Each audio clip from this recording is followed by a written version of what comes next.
So, Dean, it's good to see you again. We were talking yesterday, but you got pulled away, so we can go back and start talking where we were. Today, though, you've mentioned a new word. You're using the word headache, and you're also wanting it to go away. Now, the first question to ask is, I think we've kind of covered this already, but to make sure, you're saying that these headaches are new, that you've never had headaches before in your life until you start practicing what you're calling meditation. No, and I have been practicing meditation for a good many years. It started when I first started. I know you don't like using the J word, but when I first started to gladden my mind, my first time experiencing the jhanas, that's when these headaches started. So, did I activate something that I shouldn't have? The answer is no. In fact, what actually is happening right now is you're absolutely, totally confused about what is jhana. Jhana does not cause tensions, anxieties. The jhana is the release and the relief from tensions and anxieties. So whatever you were practicing, calling it meditation, let's look at that. What was the difference? What are you doing now that you're calling jhana practice that you were not doing before? Let's do some investigation here. Okay, well, the meditation that I used to do was only pure concentration. Well, And that then, will give people headaches. Concentration gives okay, people yeah, headaches. yeah. But the new practice was adding in the wholesome thoughts, like it's happy. Oh, it's great to have a deep, satisfying breath, etc., etc. Those thoughts do not cause headaches.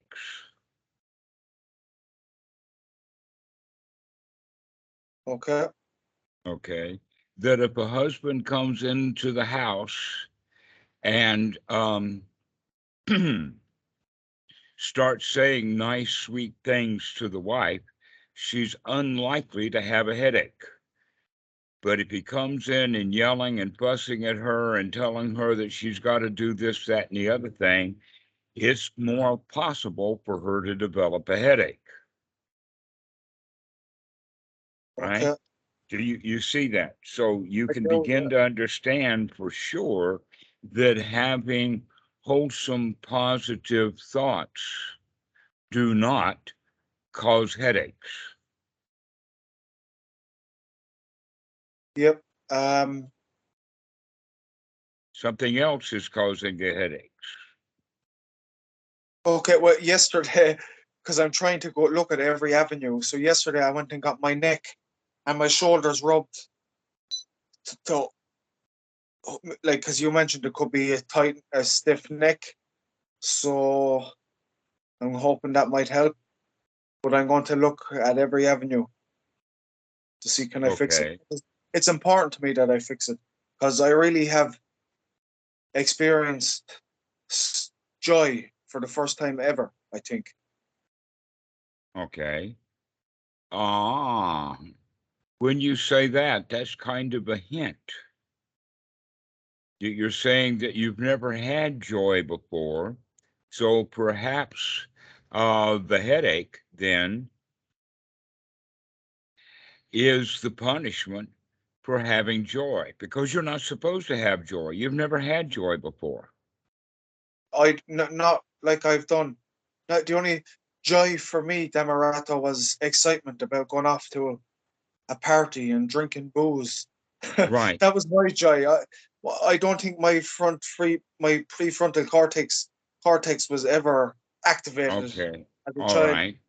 For one thing, we can say for sure, and that is anticipation and excitement is not joy.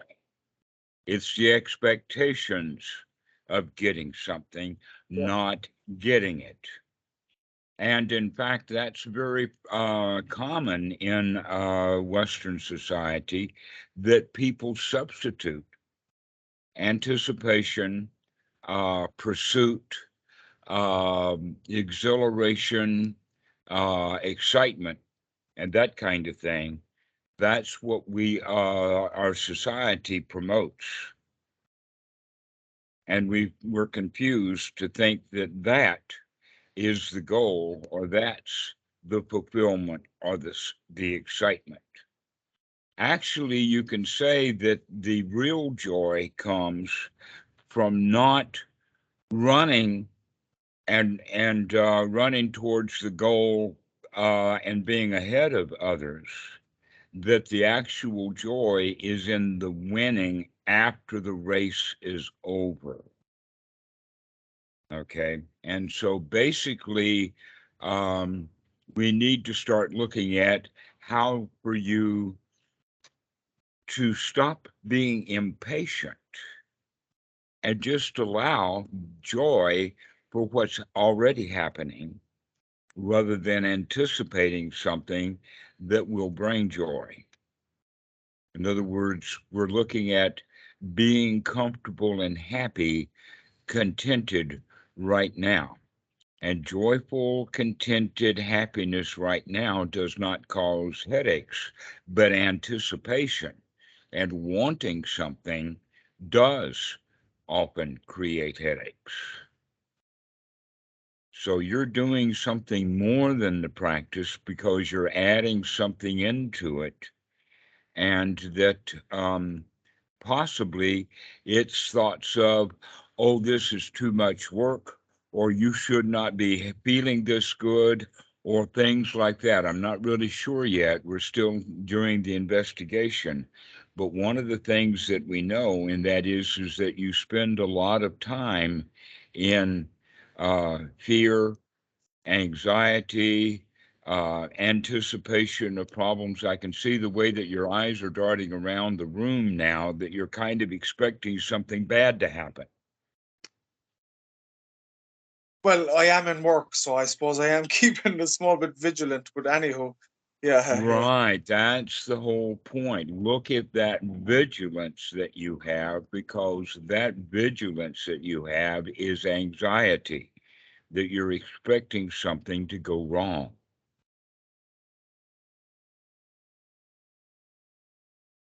Okay, so let's look at it now from a slightly different angle, and that is, can you right now, spontaneously while we're talking, never mind whether people are coming into the room or not, can you create that headache? Can you make it happen? Now, instead of asking me the question, why should I want to do that? Because I don't want to have the headaches. The answer is, we're going to learn to control them. And one of the ways of controlling a headache is by creating it. So, can you create that headache? Do you know what to do that will create a headache? Well, I know when I was meditating, it's not so much when I'm actually meditating, it's when I finish the meditation, I think. All right. And sometimes when I'm even trying to be in the present moment, that can bring it on as well. And I wouldn't even really call them headaches, so to speak. They're more like just uncomfortable sensations, like a voice can be touching or squeezing my head, and it's different sensations. But it's like subtle headaches as well, I suppose. Could we use the word pressure? You could use pressure, but it changes from pressure as well. Like there's times when it comes at the top of my head around here, and it feels like that someone is fucking touching my brain with a tweezers or something. But it's not that sore, but it is uncomfortable, if that makes sense. And then Okay. the following day, it might come more down around the front, around nearly my forehead, and there's no sensation up here. All right. Well, you look like that you've been investigating and inspecting it some.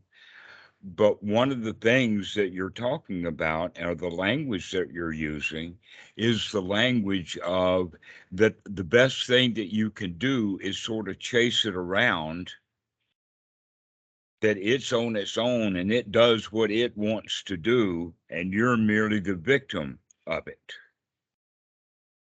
And Okay. what we're looking at here is to change that attitude that you're not a victim of these sensations. You're the cause of them. You're the one who is creating them. They're not happening to you. You're doing it. That's a hard lesson for most of us to learn about all kinds of things, because we But think that we're a victim to our environment rather than the creator of it. that's actually a good thing to hear, because that might mean that I am able to fix it. Well, you can learn to control it. That's the whole point, is that when you begin to see what you were doing that does that, then you have a choice over to whether you're going to do that or not. Okay. Okay, you're still seeing that there is something wrong. You're using the word like fix, Yeah. right? Ah, You it's want after it to, turning into a big hindrance now at this stage. well, that's the whole point, is that you're making it a hindrance because you don't like it. Okay, and being in a state of not liking is not jhana. It's got nowhere near jhana. Jhana is getting yourself into a state of liking, and you don't like what's happening in the sensations of the head. The jhanas now were 2 weeks ago, and I've only noticed these pains coming on. I feel like I was getting the jhanas early on in the day and lunchtime, but I feel like when I was coming out of the jhanas in the evening time, that's when I started to notice these sensations and Okay. headaches, if that's what they are. Well, when you say going into and coming out of the jhanas, I think that you and I have a completely different definition of the word jhana. The definition that I'm using is the one that's in the suttas, that's well spelled out, well documented, and the term that you're using is, let us call it, the Reddit version of jhana, Okay, yeah. Well, or whatever it was, the it was pretty Western. nice, and Okay, it was positive thoughts and positive words, one after the other, one after the other, and okay, it was all right. a great feeling. Well, let's go for that for a moment then and look at it from that direction. And so after you feel good for a while, you decide that you don't want to feel good anymore. And so you give yourself a headache. Is that what happens? No, no, I've, I was wondering. I'm not too sure. Did I just start feeling the headache, and was that what brought me out of the jhanas? Uh, Because I was thinking, let because I us never. say for someone who is experienced at jhana, the answer would be no. Okay, yeah, For someone who is just beginning to play with jhana, the answer is that anything that you want to name will bring you out of jhana just by okay. naming it. See, what I was thinking, and this might make no sense, but it was a feeling I never had, a great, nice feeling. So I don't think I've ever used that part of my brain before, the nurturing, the Well, part that should have I been I nurtured. So, I would I would not speak in those terms. okay, There, because the neuroscientists, the more they know about it, they recognize that the brain is all interconnected. All right. So when you're saying you're using a part of the brain that you've never used before, that's not possible. okay. I That's thought I not heard you mention that's not we that's don't not choose. the way the brain works. Okay. What you are doing, though, is that you're beginning to change your thought pattern by giving yourself wholesome thoughts. Okay. So Yep. what we're leading up to is that when you do have the headache and you do experience the headache, while you're doing that, you're not having wholesome thoughts then. That's true. That's where we can come from then. Okay. So if you can find out what it is or what kind of thoughts that you can have that creates a headache, then you can avoid them. But we also know that if you are practicing correctly and getting yourself into a very good state, then the time to do that was not earlier in the day. The time to do that is right now when you're experiencing the unwholesome sensations. In other words, you are actually talking yourself into feeling bad because you don't like the sensations in the head. What we can do instead is learn to play with those sensations in the head. Words that we've used like pressure and tweezers and headaches, whatever it is, ever how you label it, you're labeling it in a way of not liking it. You're in a state of dissatisfaction. Yep. So, what we need to do is to, in that moment, while you're having the headache, instead of having thoughts of not liking it and wanting it to go away, we can have thoughts like, oh, there's nothing to it. I can handle this. This is just passing away. I can handle this. In other Okay. words, we begin to change our attitude. The attitude is that you can do this, you can handle it. I mean, even though you've had headaches just recently, let us say in the past several weeks, those headaches haven't killed you yet. They haven't, and I don't mind. I can take pain, but what I'm worried about is that I don't do any damage to my brain, if that makes sense. I'll take all the pain. Worrying is damage to the brain. Worrying does damage the brain. Okay. And so when you say you're worried about damaging the brain, it's not the sensations in the mind or in the brain that's going to damage the brain. It's worrying about it that's going to damage the brain. That in fact, it's the worrying about it that probably keeps the tensions going. Maybe, maybe. I tell me this, Dhammarato. Have you or Buddhadasa ever prescribed another technique to somebody that you were training or teaching? And when I say technique, I don't mean a different type of technique as or like a different type of meditation. I mean like maybe self-inquiry or something like that. Like, should I be thinking about a plan B if this is going to keep happening?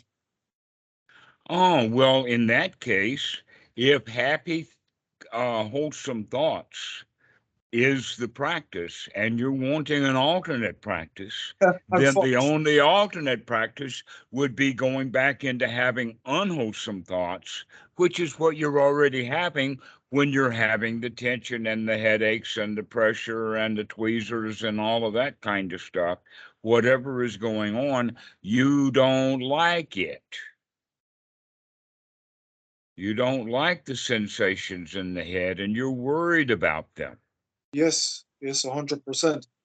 Okay, that's what we need to start working on is to change that.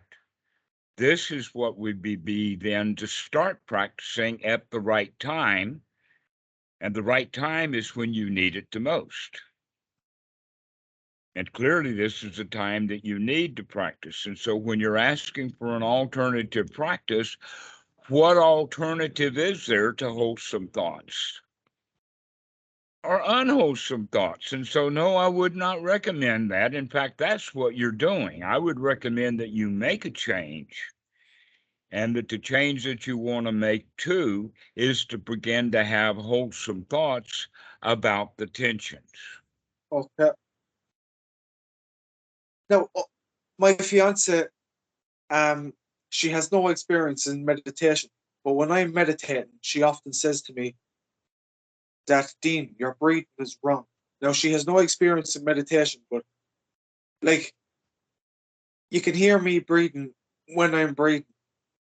When you're doing anapanasati correctly, should you be very quiet, whereas you can really hear me. Like, I'd be I like, would say that would be irrelevant.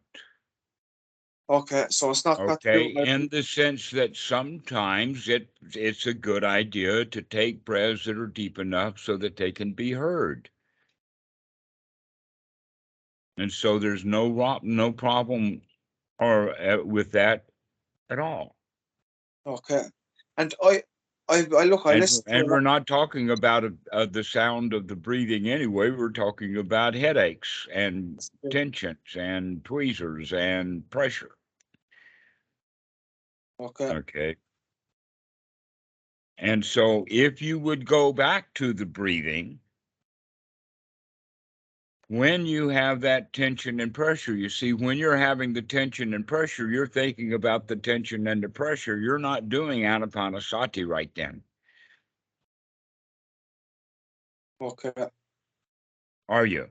No, you're worried about Yeah. Yeah. headaches giving brain damage. Something Okay. like that. Yes. Worrying about headaches giving brain damage is not wholesome. Now, is it? No, it's not. Okay, so that's the point in time.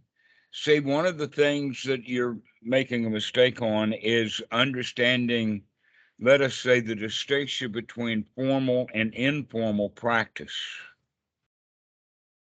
And what we want to do, let us say, an ordinary student, as he begins, he understands it only in the sense of a formal practice.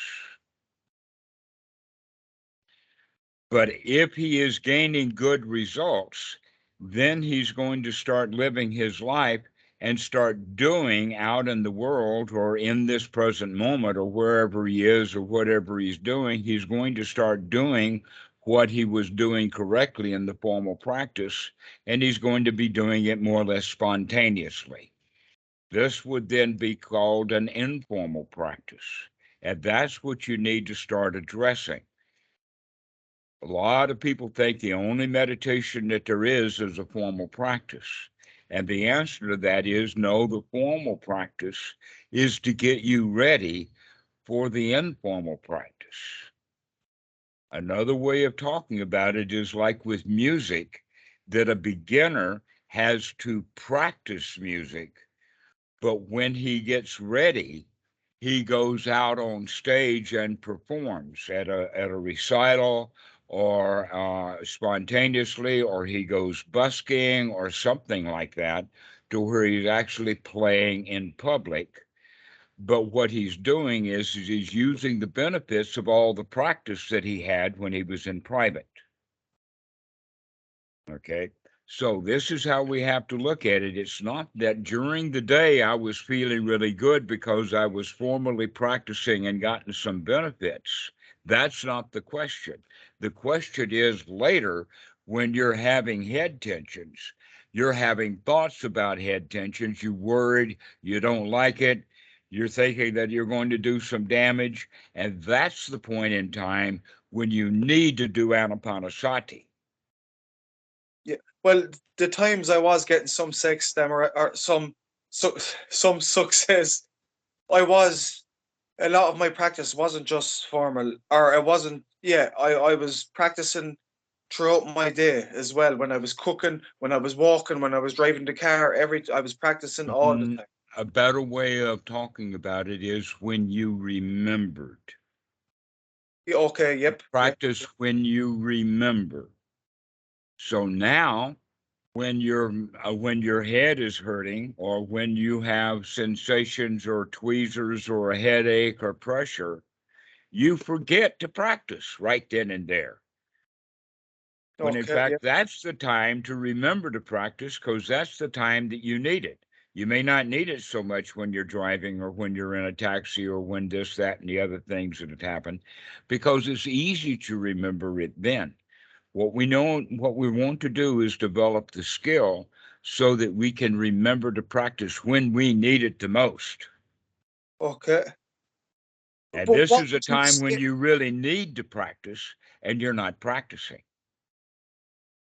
when this stuff was happening bad? I mean the sensations. There was one morning I woke up at about 6 a.m. and I felt like the front of my head in there, in my prefrontal cortex, I felt like it was on fire. Now I was able to go back to sleep, and when I woke up, it was okay again. So like, what does that mean? I couldn't have been causing it then if I was asleep. You're worried again and you're asking worried questions now. Okay? Understand that you're still asking worried questions because you still don't like it and you're trying to get rid of it and you're afraid that it's going to cause some damage. Right? Right. So you're worried now. Now is the time then to practice anapanasati. Right now. Why and how are we going to do that? Oh, well, that tension that I had the other morning went away. Isn't that nice? It didn't stay. It Okay. left. It went away. Not only that, but it went away so that I could go to sleep. I did go to sleep. So you need to start congratulating yourself for what does happen correctly rather than niggling and hassling yourself for the things that you still don't like. All right. This is a long process because there's a whole lot of stuff that you've already decided that you don't like, and a whole long list of things that you don't have, but that you do like them and you want them. So much of self-discovery, if we want to use that kind of language, is the discovery of what you don't like and what you like. Because if you can see what you don't like and see what you like, now you have a choice about it. Because if you spend your life wanting things, then you will spend your life wanting things that you don't have because you can't get what you want. The reason that you want it is because you can't have it. It doesn't matter how wealthy, how rich, how many servants or whatever you have. You've seen people like that. That the more they have, the more they want. And they get easily frustrated because they can't get what they want immediately right now. Right? So, what we need to do is to start practicing by recognizing during the day when we need it most, when we're in a state of want, when we're in a state of liking and not liking. This is Okay. what we need to wake up to, is to wake up to the fact that you don't like those sensations in the head. And because you don't like them, you're doing things that continue to keep them strong and going. The same thing is true with anxiety. If someone has anxiety and they don't like that anxiety, they're going to be creating hormones and chemicals in the body that's going to keep the anxiety going. But if they can come to the point of saying, oh, that's okay, the anxiety is not so much, I can handle it. Let me take a deep breath and start playing with the anxiety. And by playing with the anxiety, it's not so much. If it's something that we want to resist and we hate, it's actually going to get bigger. Okay. Yep. I And I heard you mention yesterday that my facial expressions and my forehead it looks tense or tight. uh-huh. Yeah, so Yeah, what? and you're knitting your brows right now too. And now you're raising your forehead, and I can see all of those wrinkles that you're creating. So how can you actually soften the face and start paying attention to what you're doing with the face? Do you know that you have two deep creases right here? where you're Well, knitting and pushing the brow together. I see them, yeah. Yeah, okay. So now that you can see them, can you feel them? Okay, so when you raise your eyebrows like that, so we need to learn to play with that, to experience it, to feel it. Can you feel it when you're knitting your brow? Not really. All right, pay attention to that. Start feeling it. That in fact, you could say then that it's quite possible. I'm not saying for sure, but it's quite possible that knitting your brow and getting your brow all tensed and tightened up is what's part of the whole thing that you're doing with your head that's causing head tensions. And you've never noticed this before. Maybe. I would imagine now that we're talking, because in the beginning you presented it as this is new stuff. But I'm beginning to think otherwise. I'm beginning to see that this tension is really old, but that you didn't know that it was there until you practice to get, in the sense of feeling good and getting some results out of the meditation. And then when you stop meditating, you go back to the ordinary, but now that ordinary looks strange. Okay. But it was already there. I would suggest that the tensions that you have in your head is an old familiar thing, but you're not familiar with it because you haven't seen it much before, because it was so familiar that it was part of the background, I guess, or part of the house. It's almost like this: that if you have a door that goes from one room to the other, and every time while walking around the house, you go through that doorway and you don't ever think about going through that doorway. But then sometimes the door is going to be locked. And when the door is locked, you can't go through. So now you know about the doorway.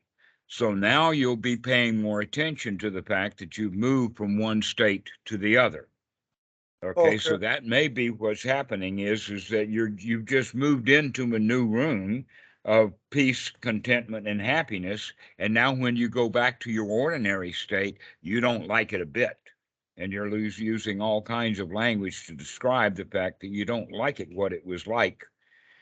Okay. And so Yeah. this is the whole point of the practice is to remember that if you've gotten yourself into a state of not liking, that's the moment of time when you need to practice anapanasati. Okay. That's when you need to practice it in the sense of having wholesome thoughts about that tension. Oh, I can handle that tension. Oh, there's nothing to it. Oh, let me just play with relaxing it. Can I relax this part of my face? Can I relax that part of my face? Okay. It's very interesting. And I wanted to come back to that when I talked about finding out where the tensions were in your body, you decided to go to a masseuse or to another person to have a massage, right? That other person is not, regardless of how expert they are, you're going to know where your tensions are better from the inside than they're going to know from the outside. That all they could do is feel the tense muscles with their hands. You are the tense muscles. So you don't need someone else to point out where your tension is. You can go figure that out for yourself. And you could do it with the idea of going in and systematically relaxing. Systematically relax this side, and then systematically relax this side, and then systematically relax the back of the head, and then systematically relax this part, and go around relaxing this, that, and the other thing. And the next time you go back in that cycle, you'll say, oh, well, there's not so much tension here right now. Then you go over here, oh, there's not so much tension here either. And so you start moving around. Now, this technique that I'm giving you here is really nothing but step 3 of anapanasati, of getting to know the body, becoming familiar with the body, learning how the breathing. Most people have tensions in their chest area, but you've got it kind of focus in the head. And so that means that we need to work with you spending time with experiencing your neck, your head, relaxing your jaw, opening your ears, relaxing the face, playing with those kind of things. All right. Right. Look, do you mind if I move on to another question? Okay. 'Cause I've took most of that in, and plus I'll have the video as well. So I've heard you mention that monks who've had no formal meditation practice, who were living in the Sangha, and maybe after about 10 or 20 years without any formal practice, actually have become nobles themselves. How was this, Dhammarato, and what was the actions and attitudes that they would have carried or been around that made that possible? Okay. Let us say that there is two ways to get wet. One of them is to go out into the yard and wait for it to rain. Okay. And another way is to just jump in the water. So the meditation I'm thinking is jumping in the water, and the formal practice is jumping in the water. Well, what we're talking about here with these monks is that they are in the Sangha, they're in the water.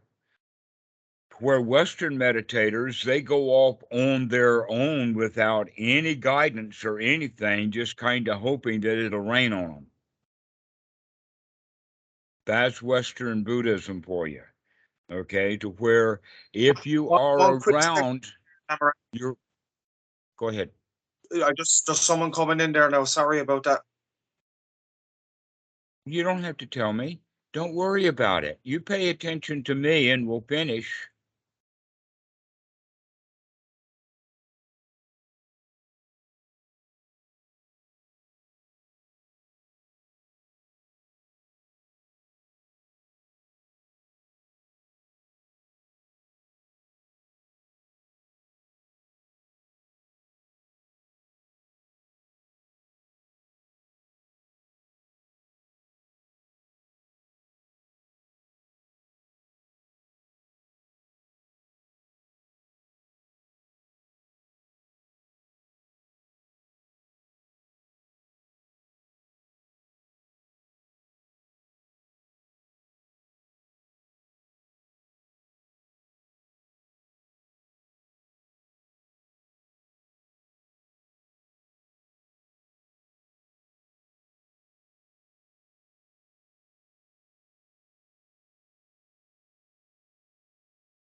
Oh yeah, I'm very sorry about that.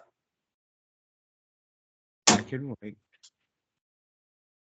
Don't be sorry. They're going to come in, and they're coming in now, and they have to do a bit of work in the office that I'm working in. So, well, I'm in the time there now. I already know. It would possibly be good if you called me a little earlier so that we could have more time together. But anyway, let's go back to the question that you had. And that is that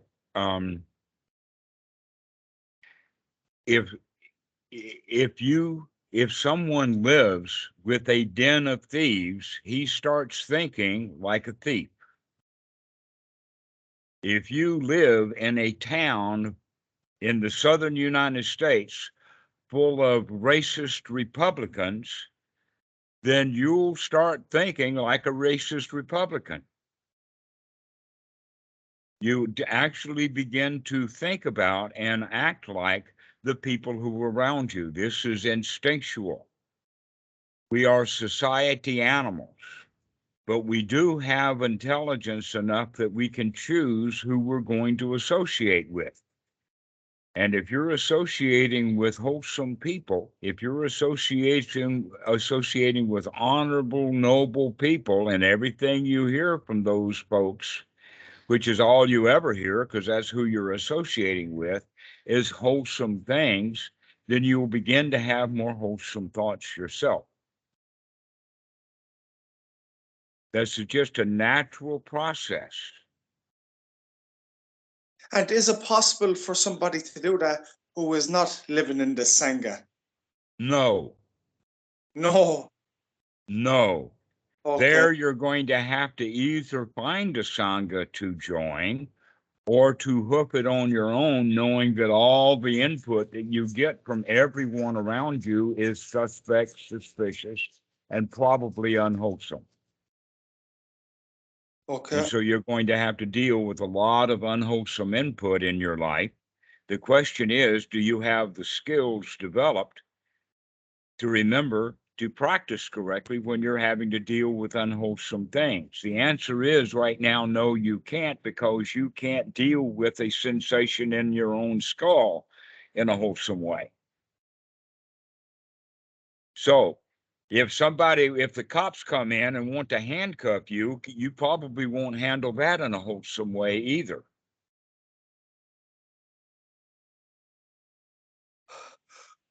I couldn't even handle my girlfriend in a wholesome way this morning when I was leaving the house. So yeah, you're right.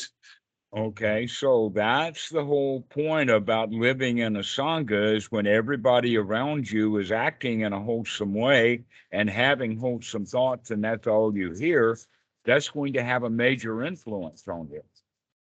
And when you start thinking like they do, then you become one of the nobles yourself. But that's rare. That doesn't happen for Westerners, because you don't have a local Buddhist temple that you can just go hang out in and spend your day with the monks. You don't have that. You're living and spending your time with ordinary people. So that means that you've got to put in some extra practice to get your mind in a wholesome state. And the time for you to practice getting the mind in a wholesome state is when you can see that it's not in a wholesome state. That's the wake-up call, is to wake up and to see the mind is not in a wholesome state. Now we've got to take the effort to get it into a wholesome state. Okay. And you're not doing that. Why? Because you're worried about pressure and tension and headaches and whatever descriptive language that you want to use. In fact, the more language that you have to use, all of which are negative, the worse you're going to feel about it. So it's better to start using words like tickle, an itch, a sensation. Okay, make light of it, because it really is light. It's not heavy. You're the one who's making it heavy because you're worried about it. Is there any other techniques that you can use to purify your mind from the likes of kilesas other than the meditation? When you understand that meditation is not a technique, that in fact, I don't even like to use the word meditation, because the word meditation doesn't appear anywhere in the suttas. That's a Western word for a Western practice. And in that regard, because there's a whole lot of variety with it, some of which is wholesome and some of it is not wholesome, you're asking the wrong question when you're asking about a new technique. That in fact, some people say, oh, well, anapanasati is different from metta meditation. And the answer is no, that when your metta meditation is a wholesome meditation, it is wholesome with wholesome thoughts. And it is possible to practice what one would call a metta meditation that is actually unwholesome and is not beneficial. So what we're looking for now is making the distinction between various kinds of practices that you're looking for a new technique or something new to practice. That's like there are some athletes that can easily move from sport to sport. Many musicians play more than one musical instrument, but they didn't learn to play one musical instrument by practicing 3 minutes on this one and 2 minutes on that one and 1 minute on that one over there and keep going back around. They're not going to learn anything. No, you have to practice one musical instrument to get some good sound out of it. And so if the student is practicing and getting good sound, he's practicing correctly. And if he's practicing and getting noise out of it, he's not practicing correctly. And it doesn't matter what musical instrument he's playing. And so you're looking for various techniques. It's like asking, well, should I change from the tuba to the trombone? The answer to that is it doesn't matter what musical instrument you're playing. If you're playing it incorrectly, you're not going to get any value out of it. Okay, well, is there any advice you can give me to purify my mind? Or is the only thing Remember to do it.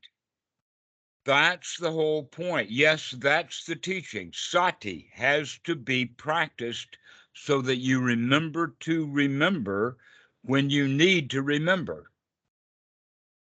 And one time that you really need to remember to practice correctly is when you're having worries about tensions in the head. That's the time that you have to remember to practice correctly. I've heard you mention Dhammarato, and I think you have said it's kind of something that they say in Zen, that there's no need to worry, just relax, you're already enlightened. Have I heard you saying that? Sure, that's Yeah. because Would you agree with that statement? I would not only agree with it, I would make sure every student hears it and understands it correctly. Well, if that's the Because you case, have heard it, but you don't understand it correctly. like if that's the case, then is it possible to contemplate your way into nobility? That's the only way to do it. If you mean contemplation is having wholesome thoughts. Okay. You can contemplate robbing a bank. You can contemplate drowning your sister in the swimming pool. You can contemplate all kinds of unwholesome things. So contemplation is not necessarily the point. In fact, contemplation is what most people do with meditation. That in fact, the old days, the Christian meditations is doing things like contemplating the Trinity or contemplating compassion or contemplating some concept. So if you can, in fact, contemplate the wholesome, that's in fact the way that we're practicing now, is to remember to have wholesome thoughts about your head, wholesome thoughts about your body. Go ahead. No, like, is it true when people who have become noble, their first initial awakening, is it only a little tiny shift in perception? Everything is a little tiny. Everything is a little tiny. Western mentality is broken with the idea that things are events, event oriented.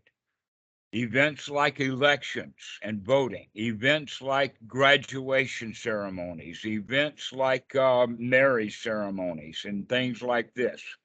So that the child who is in the first grade, why do I have to learn the ABCs? The answer to that is so you can learn to read. And the I says, well, so what? What's the point of learning to read? And then the teacher will say, so you can graduate from the first grade. Well, so what if I graduate from the first grade? Then what? And eventually we get into graduation from college. You see, graduation again is an event. Okay. We need to get the change out of event oriented into process oriented. Everything is a little dab will do you. A little dab now and a little dab now and a little dab now. Everything is process. There's not an event. Things are up and down. Sometimes you feel good, sometimes you don't. Basically, you feel good when you're having wholesome thoughts. So you should remember to have wholesome thoughts. If you keep having wholesome thoughts, then you'll have one wholesome moment after another. Okay. You're really distracted right now. I am, because I'm the people are starting to come into the factory now, Dhammarato.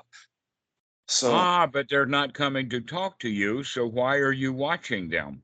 because I have to, there's trucks coming in the gate and I have to press the button to leave the truck. People in, I have to sign them in when they come in. I have to give them a parking permit and things like that. So Okay. All right. Well, it would be better if we could talk when you don't have to do that. it would be, and I'm going to talk. It'll be so the next time it will be a bit later when I call, and I'll be at home, and I'll pick your brains then, if that's okay. Okay. Okay. And look, thanks for taking the time out, and thanks. I'm sorry for keep having to cut the talks short. Okay. Well, let's rehash this one today in the sense of every time that you think about the tension in your head, that's the time to have wholesome thoughts, to remember to have them then, rather than saying, oh, well, I had wholesome thoughts earlier today, but now I'm going to have worry and flurry and upsetness because I don't like the tensions and the sensations in the head. And so change them the words from tension and pressure and headaches. We can start talking about it as being a tickle. Okay. Okay. Yeah. Okay, just a tickle. You can handle a tickle. Yes, I Nothing can to handle. it. I'm a fucking lion. Okay. All right. So those are the wholesome thoughts. And it's just a tickle. I can handle this. Never mind. No problem. Cool. And start Okay. having wholesome thoughts right then and there. Right. I'm going to try formulate a few new questions. Hopefully, not about these sensations. And I hope to chat to you again soon. Okay. All right. We'll see you soon, Dean. Thanks very much. I'll see you later. Thank you. Bye bye. Okay. Bye bye.